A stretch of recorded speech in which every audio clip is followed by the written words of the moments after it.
Welcome to the Sports Car Lessons Podcast. I'm your host, Big Ken. Whether you're watching on YouTube or listening on a streaming service, please like, subscribe, and hit that notification bell so you'll be notified whenever I drop any new content. And if you're not already subscribed on YouTube, please hit that subscribe button. Welcome and thanks for being here. How is everyone doing? If you were up early this morning, you saw our U.S. women's soccer team lose on penalty kicks. Man, that was heartbreaking. But you could see it if you were watching it. You could see, it was going to happen. And it's a changing of the guard, right? Some veterans that are playing in their last World Cup and a lot of new young talent playing in their first, heartbreaking. Your heart goes out to these veterans who have won a couple of World Cups already and they came back and hoping to make, three in a row.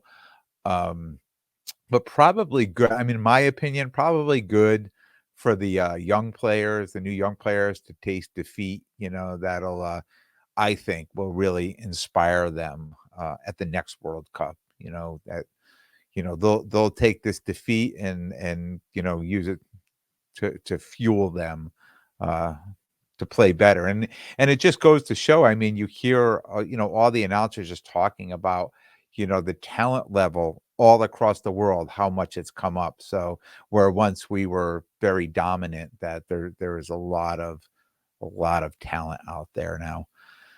One of my fellow Trinity Rodman collectors messaged me today asking if I thought the prices on Trinity Rodman and Sophia Smith, if they would drop, and give us some buying opportunities again. The prices, will keep rising or stay where they are, maintain, because those prices really jumped up, over the last month or 2 months. And I know it was, just bringing awareness, of the World Cup and people buying in. But on the other hand, because of the groups I'm in, I just know there's just a ton of women's soccer collectors out there now, which is really good to see.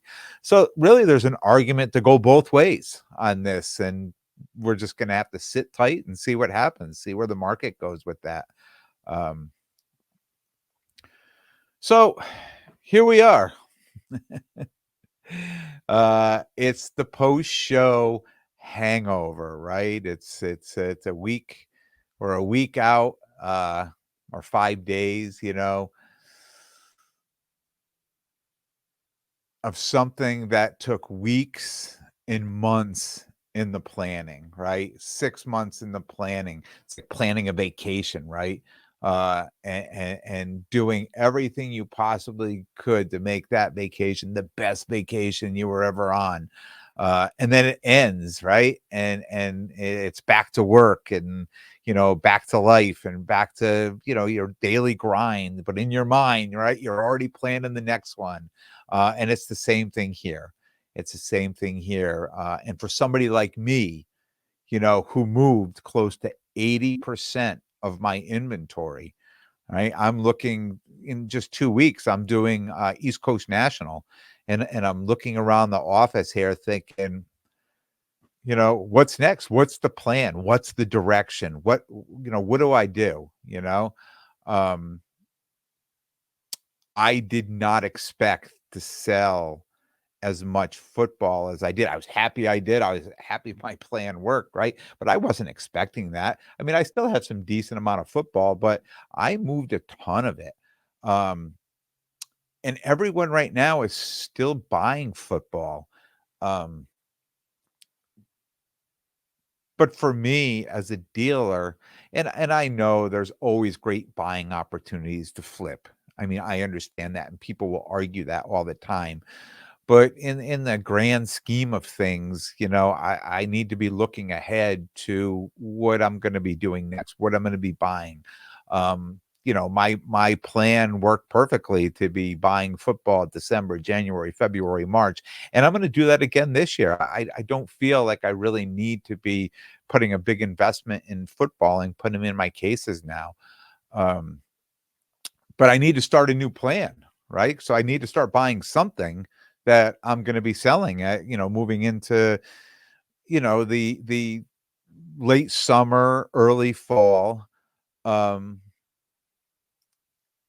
and my hangover remedy, right, is not just to start buying again, not to, just start running out and kind of go into a little bit of panic mode. Oh, I got a show coming up. What am I going to buy? What am I going to put in my cases? I believe I still have enough to fill my table, with the inventory I have here, what was left over from Chicago. I still have enough inventory to put to put out.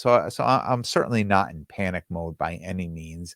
Um, but I really wanted just to sit back and think about, you know, what's my next move? What plan am I putting together? I wanted to think about all the conversations I had with buyers and sellers in Chicago. Think about what I saw being the market trend. Think about how that's going to benefit me, how that's going to create the lane, right, that I'm gonna be in over the next few months, um, and kinda really just what my next moves are. Help me create a plan for my next move. 2 of my biggest hobby mistakes last year came in August and September. Um, I bought some football cards, they were high-end RPAs, there were 2 of them.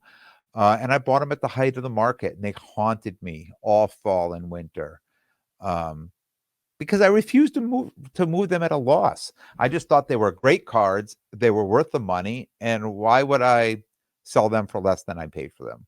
Um, One I finally moved in Chicago, one I still have. It still haunts me. It's still something I can look at. But I'm learning from those mistakes. Uh, so now being today's August 6th, right? 2 weeks away from East Coast National. Unless I'm overly confident in purchasing football, in the next few weeks, I'm not gonna be buying it again until, or really making a big play in football for, at least 5 months, 4 or 5 months. So my remedy after recording 3 podcasts late last week was just take a few days off and really try to put a 4-month plan together that would define me, my cases, uh, at the shows, for the next 4 months, really kind of between now and the new year, right? Now and Christmas, now and New Year's. Um, Putting a plan together for Chicago is key. And moving forward, that has just showed me that if I really think about it and I really put a plan together and I try to stay, and it's okay to fine tune it, but if I try to stick to it, that good things are going to happen, right? Good things are gonna happen. The mistakes I made last year, they could have been avoided. If I sat down and I put a plan together last year, I think those mistakes could have been avoided. And I talk a lot. I talk to a lot of people in the hobby, and none more than my good friend Rob, sports card therapist. And you know, over the last 2 years, we talked about how football. We just shouldn't be buying it, after August. It's like, because we know when I the history tells us that after the football season starts, that the card prices go down and becomes a struggle. So if you're buying them when the prices are up, when everybody's buying them, when people stop buying them, and now you're trying to sell them, you're losing money on them. And last year, he stuck to that plan. He stayed out of football last year. I still jumped in. I made a lot of purchases, some that I were really happy about, and some that, they were flip opportunities that I was able to get at a good price and move it. But some that I bought into, and I struggled with moving. I mean, I really struggled with moving. And I said, man, I talked about this on the podcast, and I said, man, you know, I should have known this. This happened last year, and now it's happening again this year. I should have known it. So this year, I'm like, I know it. I've been burned twice on this. It's not going to be a third year. Definitely just making better decisions. And hopefully I'm helping you out there too, and I know a lot of people. I talk to a lot of people. I have very good friends, but a lot of dealers that are right here in Connecticut, and I see them at all the shows, and they're always buying and selling and flipping football, and it works for them. That's their lane. That's what they're set up to do. And they have a good customer base that's bringing them cards at a good price to move. I'm not there. I'm not in that lane yet. I don't have that customer base that people are coming to me, with you know, like I say, a lot of football, say 4, 5, 6 cards or some high-end cards that people are moving at low percentages because they just want to get out of them. I don't have those opportunities yet. I hope to. I hope that the longer I'm here and people are more comfortable, and when I'm buying from people and I'm paying strong, that they'll come back and see me again. But I also get a little nervous too. Like I'm looking at the comps of cards, and I'm like, oh, I did this in Chicago, right? There were things that I said, man, I really want to buy this card, and I'm going to give you the price that makes sense, but I hope I don't offend you. And in whether it was a football card or a hockey card or whatever I was buying, and I did put that out, and I kind of put it out just saying that I want to be guaranteed I'm not going to lose money on it. Right? That's my thought, because I've got all these great cards in my case. Why should I be risking, on cards that I'm not 100% confident in? I don't need to take those risks. I've been taking those risks for a couple years, but I'm in a better position now, and I've learned quite a few lessons that I don't need to take as big risks as I have in the past. And the bigger risks, I understand it's the bigger reward, but it could be just the opposite too. It could be a higher loss. And last year I jumped into an RPA that I was into in the high 2000s. That I don't think that card's even worth $2,000 today, and that haunts me. That haunts me. So better decisions moving forward. Kind of like just what I just talked about, with the US women's soccer team, right? They probably some mistakes made or whatever, but this is something they're going to remember, and when they come back and do this again, and they're going to remember this, and it's going to fuel them just to do better, right? And doing this in the hobby with me, it fuels me to do better, right? And I put this plan together, and it worked well for me. I'm excited about it now, right? Maybe that's going to be, you're going to get tired of the word plan now, right? But I'm excited about that, and it helps me figure out my direction, because right now it's just such a strange time in the hobby, right? Because football is really just getting ready to go. We're gonna get some preseason stuff. We're gonna get the Hard Knocks on HBO, fantasy football, right? There's another thing that's been going on this week. I've been, securing all my spots in these fantasy football leagues, and that's just a whole other thing, with the hobby, right? Because most of us that are in the hobby, we're in some type of a fantasy football league too. Um, and as we move into September, October, November, people are usually, and again, what I've seen in the past, people are usually high on football. I was high on football. Why? Because I bought into it high, more in the height of the market. And I bought into cards thinking, oh, I mean, this is the comp. This is not going down. This is not going to drop during the football season. But they do, right? For whatever reason they do. And we see people, even like myself, selling high, and the rest of us, are trying to buy below comps, right? So it's kind of a real struggle during that time of the year. And whether we're prospecting, right, or we're buying vets, we're trying to buy on guys that could be injured at any moment, twist an ankle, tear an ACL, dislocated shoulder, anything that can happen. And we know it's going to happen. It happens every year. There's a handful of people that get hurt and they're out for the season and their cards just tank. Right. And then we have other guys that come in and we're high on them, and we're all spending big money and grabbing their cards, and then all of a sudden they play like crap, right? And then their prices tank, like a guy like Mac Jones last year. And we're all standing around holding Mac Jones cards, and the market just dropped out on him. Um, and somebody will break out. We know that's going to happen. Somebody's going to break out and play well and do better than anyone expected, and those cards are going to jump up. And we're hoping to be that guy that was holding some of those cards of that player that jumped up. And a lot of that just become, I say, luck. There are people that'll say, well, I knew this was going to happen all the time. And other of us were just saying, man, I'm just happy to have some of those cards to move.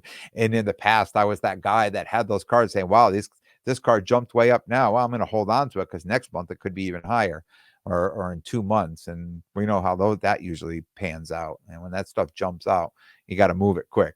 You want to capitalize on any of that. And there's no rhyme or reason on some players that their cards may jump up or their cards may go down, and it's just nothing. They're just somebody that goes out. Maybe we expected them to be a star, and they're just playing well, but not overly well, or not really great, and maybe not putting up great numbers, or their team's not winning many games. We just don't know. You just don't know. And somebody starts off slow, their cards drop, like Trevor Lawrence. And then all of a sudden last year, they win like 6 or 7 games straight, and they're going to the playoffs.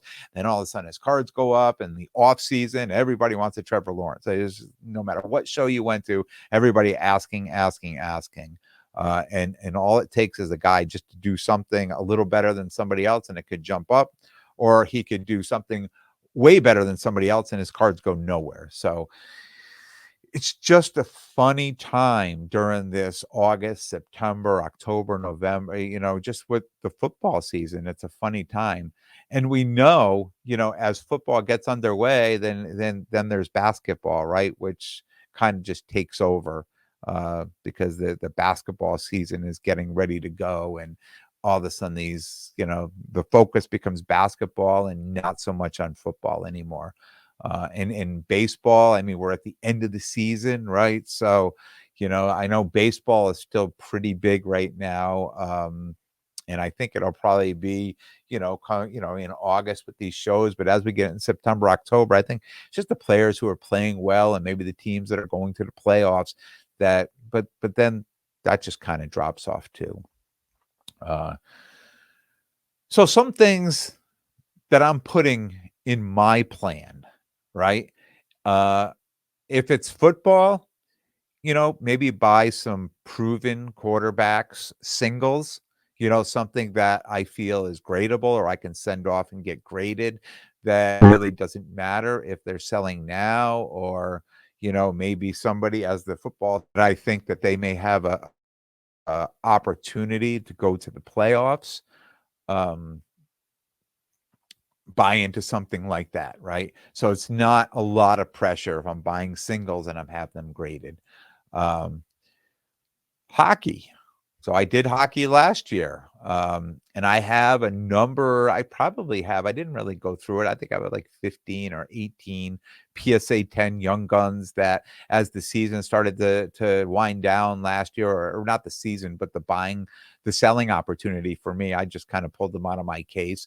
I can break those back out in the fall, as well as, buying some more. I mean, now would probably be a good time for me to try to buy some graded and ungraded young guns cards. I have a ton from last year, the last 2 years, that I bought raw. I was buying the hobby boxes and just, sleeving up all the young guns and putting them aside, possibly get some of those graded, or just go out and buy some graded stuff, just to have that kind of lane, because it did well in certain markets. I did very well with the hockey. Other markets, not so much, but, I've talked about know the show, right? Know the show. So I know what shows that I could do better than others with hockey. Continue selling the women's soccer cards. Love this lane for me. And I have an order on my way back from PSA that I talked about. I was hoping I was going to have it back weeks ago, that I would have the opportunity to sell those in Chicago, but it never came. It just processed through PSA. It's been shipped. It's going to be arriving this week for me here. And it was women's soccer cards, men's soccer cards, and football. It was some graded football, some quarterbacks that I had that I was getting graded. So I'm glad they're coming. This football, I drop in my case, coming up in a few weeks. So I'll be happy to move those cards. Um, and the women's soccer should do well up until October, November, when the NWSL season ends. It should do well there. So again, I'm happy to have it in there.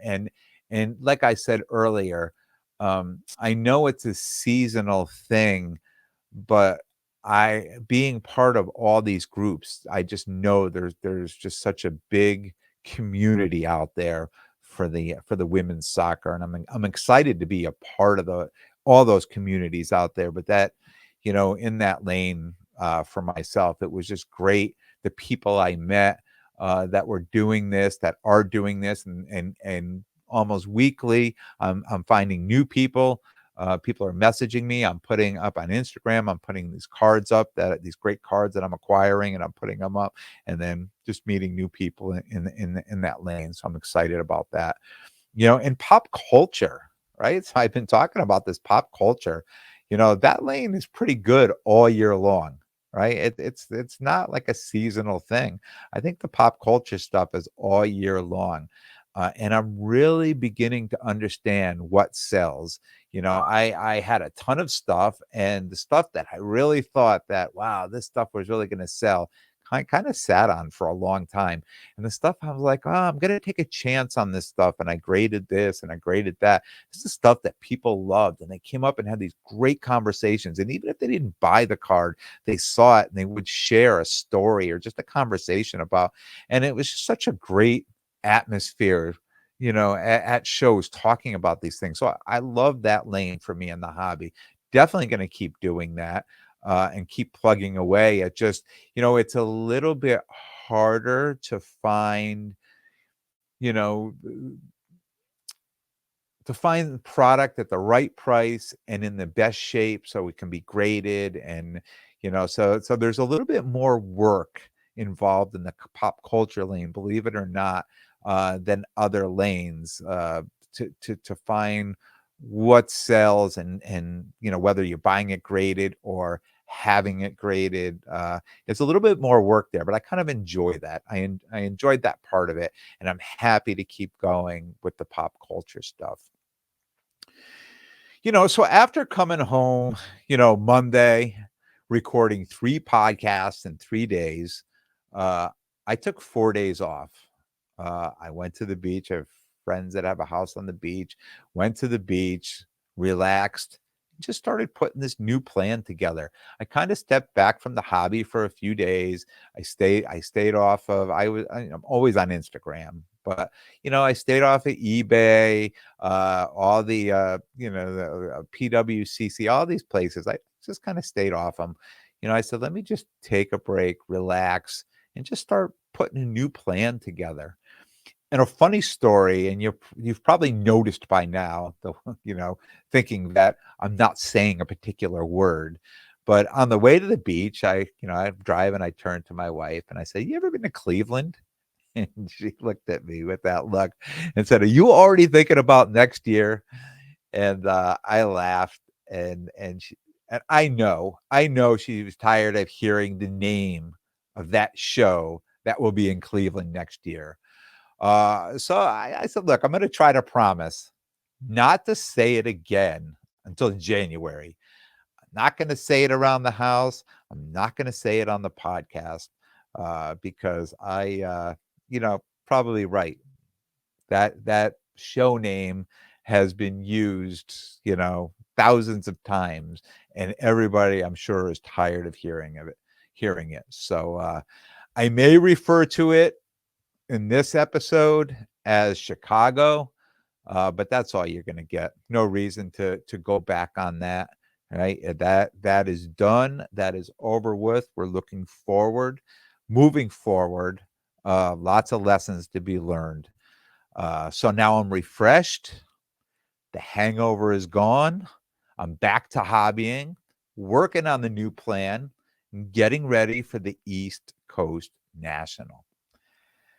I want to thank everyone for tuning in. And if you like what you hear, please like, definitely subscribe, and most importantly, tell a friend and spread the word. And until next time, take care of yourselves and everyone around you.